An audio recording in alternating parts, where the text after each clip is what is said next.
Liebe ist nicht nur Poesie. Manchmal ist sie Prosa und manchmal sogar richtig hässlich. Das sagst du nur, weil du Vivienne nicht so kennst wie ich. Ein Leben an ihrer Seite wäre der Himmel auf Erden. So gut kennst du sie doch auch nicht.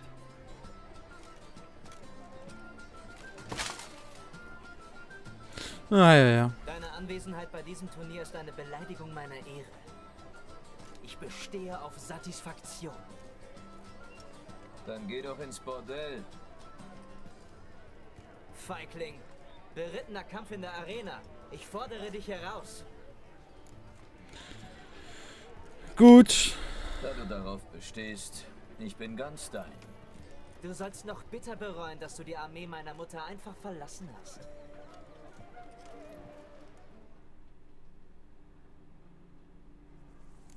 Möge das Blut, das ich vergießen werde, die Schande deiner Feigheit abwaschen. Bringen wir es hin. Okay. Schnell. 3, 2, 1.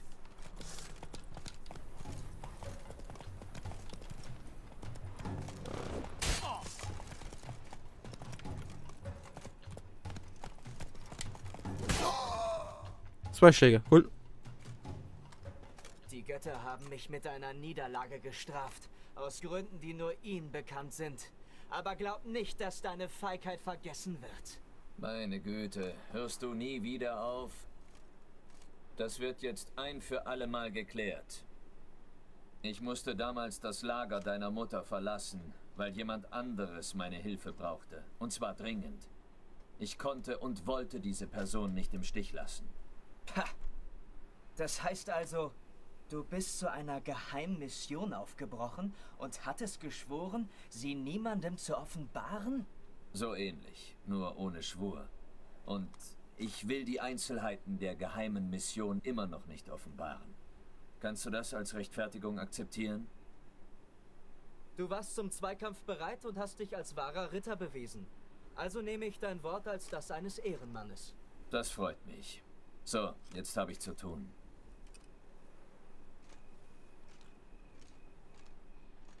Okay. Der Typ macht mich irgendwie wirre.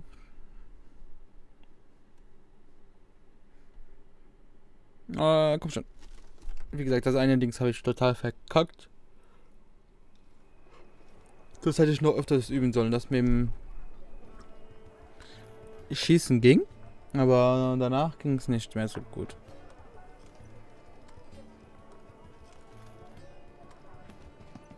Ah, da ist der Vivienne.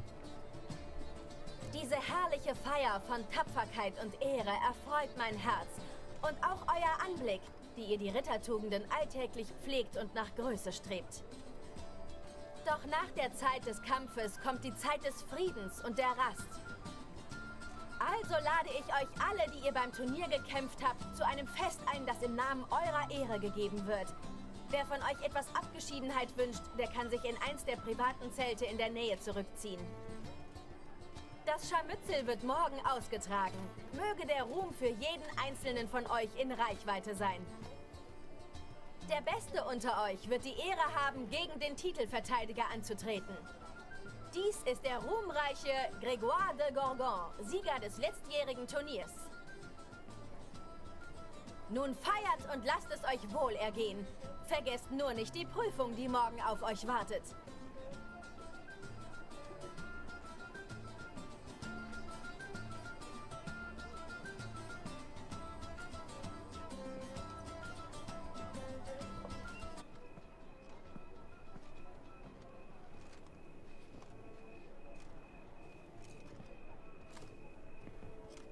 Folge ihr.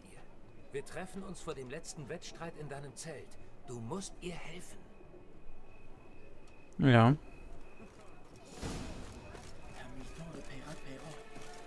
Dieser grauhaarige Typ ewig auf der Suche nach Herrin Vivienne. Sicher ein Irrer.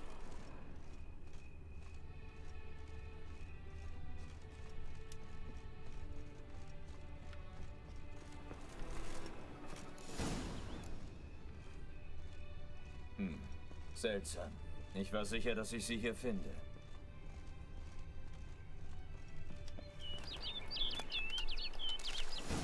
weggeflogen. Ich sollte hinterhergehen. Offenbar führt mich der Vogel irgendwo hin.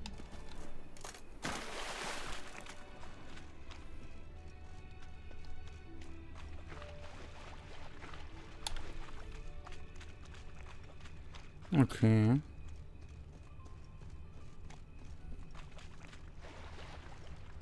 Ja, lauf doch, Geralt. Okay. Komm schon. Und jedes Jahr so ein Turnier. Schon cool.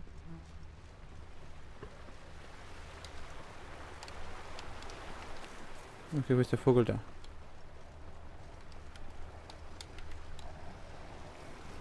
Na, gehen wir dir auf den Nerven.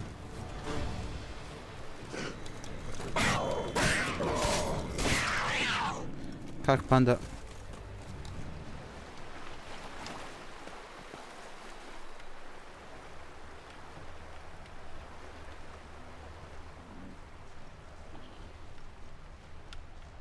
Wo ist der Vogel? Ja.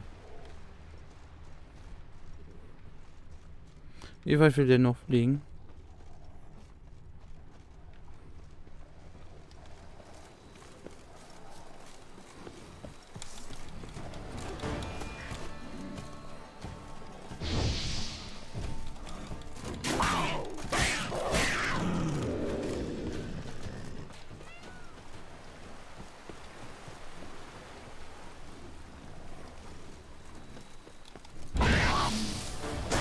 Hab ich nicht ganz getroffen oder was?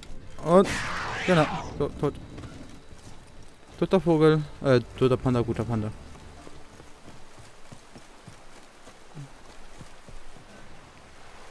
Ja, genau. Ja,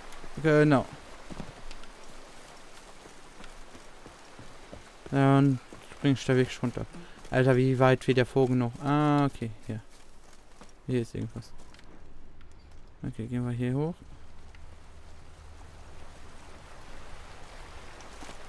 Ich kann das tun. Ich bin ein Hexer. Der Vogel ist über den Hügel geflogen. Vielleicht kann ich den Weg durch die Höhle abkürzen.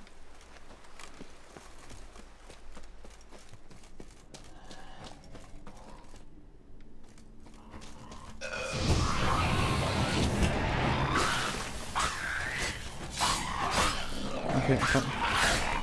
Erwischt. Alter. Okay. So einen kleinen Wischt.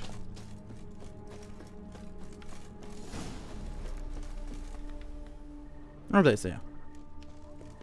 Der nette Vogel von nebenan.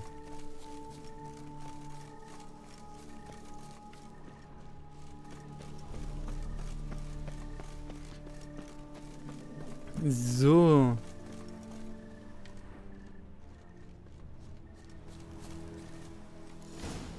Okay.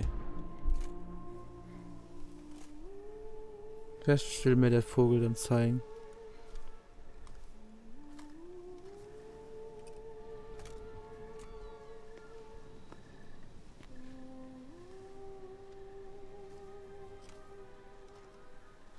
Das ist Vivienne. Hexer. Herrin Vivienne? Du dachtest, ich verlaufe mich. Das stimmt. Ich hielt dich nicht für anders als die anderen Ritter. Gut im Turnier, erbärmlich im Angesicht echter Gefahr. Ich lag falsch. Wie ich höre, kommst du öfters her. Hier hat alles angefangen. Und da ich dir nicht entkommen kann, mich vor dir nicht retten kann, will ich, dass es hier geschieht. An diesem Ort. Ohne Zeugen. Das was geschieht? Na, du bist doch ein Hexer. Du wurdest gedungen, um mich zu töten, oder nicht? Also mach es jetzt und bitte schnell. Ich wehre mich nicht. Hexer jagen nur Monster. Und auch nicht jedes. Du bist kein Monster. Was soll ich denn sonst sein? Weiß ich noch nicht. Du bist verflucht worden. Kannst du mir das nicht sagen? Warum soll ich raten, wenn du es mir einfach sagen kannst? Wenn du nicht den Auftrag hast, mich zu töten, was willst du dann hier? Steckt Guillaume dahinter? Er wollte dir helfen und hat mich um einen Gefallen gebeten. Wenn ich was für dich tun kann, mache ich es gerne. Warum sollte ich dir trauen? Weil die Herzogin mir traut? Weil ich auch ein Mutant bin? Weil ich mich beruflich mit Fällen wie deinem auskenne? Such es dir aus. Du fällst mir nicht in den Rücken und verwendest gegen mich, was ich sage. Wirst du schweigen? Du hast nichts zu befürchten, ich schwöre. Komm drauf an, was tust du sagen? Du hast nichts zu befürchten. Ich bin hier, um dir zu helfen. Und ich sage niemandem was, solange ich nicht glaube, dass es unbedingt sein muss. Sei es drum. Ich sage dir, was meine Mutter mir erzählt hat. Als sie mit mir schwanger war, haben sie und mein Vater viel Zeit beim Wald verbracht. Hier, auf dieser Wiese. Mama liebte den Gesang von Pirolen. Sie strich sich über den Bauch und wünschte, ihr Kind solle so schön werden wie diese Vögel. Aber im Wald hauste eine Kreatur, die meinen Eltern ihr Glück neidete. Eines Tages erschien sie vor meinen Eltern, um ihnen zu sagen, dass der ganze Wald ihr gehöre und sie es gewagt hatten, etwas zu genießen, was sie nicht besaßen. Die Kreatur verlangte eine Entschädigung. Meine Eltern hatten aber nichts. Da beanspruchte sie das ungeborene Kind. Was ist dann getan? Was ist dann geschehen? Zuerst gar nichts. Ich kam als ganz normales Kind auf die Welt und meine Eltern vergaßen die Ereignisse. Aber als ich 15 Lenze zählte, wurde der Fluch wirksam. Zuerst nur bei Vollmond. Aber mittlerweile ist er so stark, dass ich sogar tagsüber Magie brauche, um seine Symptome zu kaschieren und normal auszusehen. Darum dachte ich, dass mich jemand entdeckt und dich angeheuert hat, um mich zu töten. Ich hatte mit dem Leben abgeschlossen, als ich heute herkam. Vielleicht wäre es mir sogar recht gewesen, denn ich fürchte, mir steht die endgültige Verwandlung bevor. Ich kann versuchen, den Fluch. Deine Salbe enthält eine mächtige magische Zutat. Du hast nicht die Immunität von Magiern. Hohe Dosen und auch normale Dosen über längere Zeit sind gefährlich für dich. Das habe ich gemerkt. Deswegen wollte ich es ja aufgeben und meiner menschlichen Form ein für alle Mal Ade sagen. Okay. Vielleicht kann ich den Fluch brechen. Ich habe mal einen Baron getroffen, der sich endgültig in einen Kormoran verwandelt hatte. Ich konnte ihn vollständig heilen. Meinst du wirklich, dass es diese Möglichkeit für mich gibt? Ich kann nichts versprechen. Du bist ein schwerer Fall. Du wurdest vor deiner Geburt verflucht. Schon das macht die Sache schwierig. Und dann sagst du, dass die Symptome stärker werden. Ich könnte versuchen, den Fluch auf jemand anderen zu übertragen. Was? Kommt nicht in Frage. Ich kann doch nicht einfach irgendwem das Leben ruinieren. Ist das die einzige Methode, die dir einfällt? Die einzige narrensichere. Es gibt also Alternativen? Du lernst meine Hilfe. Du lehnst Hilfe aber schnell ab. Warum? Wenn der Fluch übertragen würde, wirkt er auf die andere Person vermutlich viel schwächer. Ich will nichts mehr davon hören. Ja, es gibt noch eine Methode. Also schön. Es gibt noch eine Möglichkeit. Ein altes Ritual. Wir brauchen das Ei eines Pirols. Damit müsste der Fluch sich abschütteln lassen. Aber ich muss dich warnen. Es könnte ernste Folgen geben. Was denn für Folgen? Der Fluch wurde ausgesprochen, bevor du auf die Welt kamst. Das Ritual sieht vor, ihn auf ein ungeschlüpftes Küken zu übertragen. Dann wärst du frei. Allerdings besteht die Gefahr, dass dir nur die Lebensspanne eines Pirols bliebe. 7 Jahre. Ich verstehe. Ach, jede Rose hat ihre Dornen. Sowas wie ein glückliches Ende gibt es nicht. Jedenfalls nicht für mich. Ich bin auf den Tod vorbereitet. Und nun bietest du mir 7 Lebensjahre in Freiheit an? Das ist kein Dilemma. Ich bin von ganzem Herzen einverstanden. Das kann ich nachvollziehen.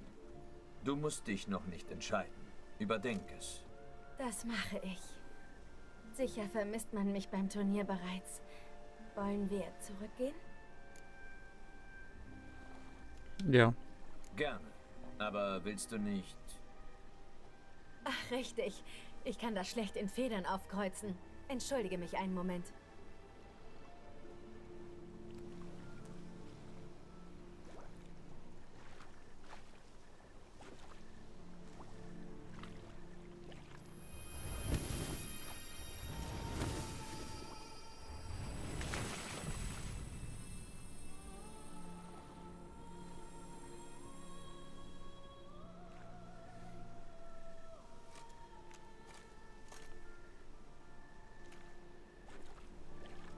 Kannst du dich beliebig verwandeln? Nein, aber das Wasser des Teichs hilft. Nur für kurze Zeit, aber dafür stets zuverlässig. Interessant.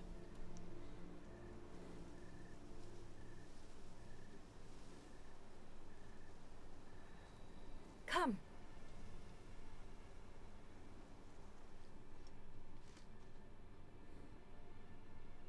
Okay.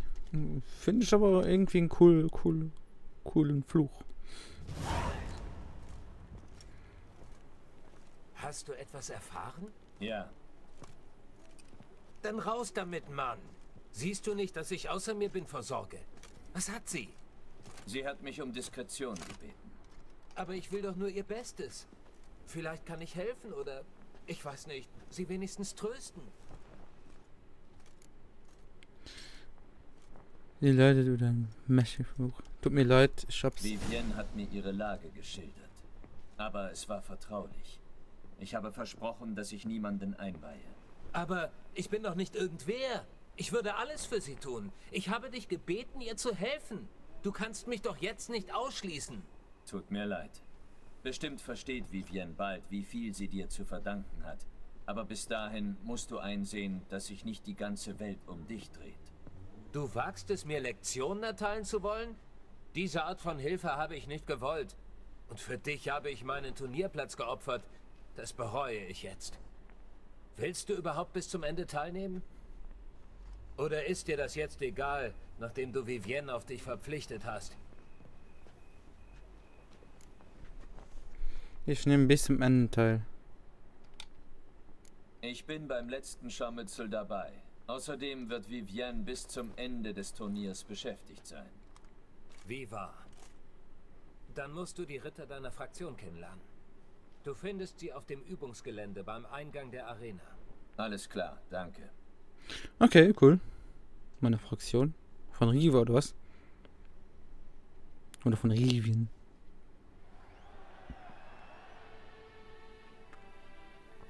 Bin ich mal gespannt. Ich kenne jetzt die Aufstellung der beiden Fraktionen. Ich werde die unsere anführen. Das bedeutet, dass du für die Dauer des Kampfs meinem Befehl unterstehst. Ist das klar? Palmerin de l'Enfant führt die gegnerische Mannschaft an. Mit diesem Gefecht gedenken wir der Schlacht bei Fuchstal 1218, als eine Hanse südländischer Gesetzloser, die unter Haller den braunen Toussaint überfiel, von tapferen Rittern zurückgeschlagen wurde, die uns allen damit ein leuchtendes Beispiel setzten.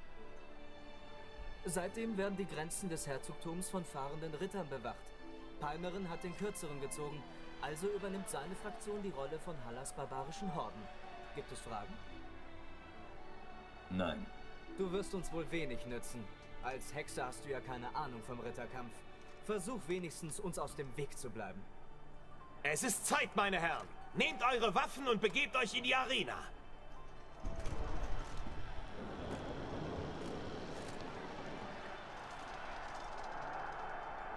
Okay, was soll ich machen? Kämpfen oder willst du zuschauen? Keine Ahnung.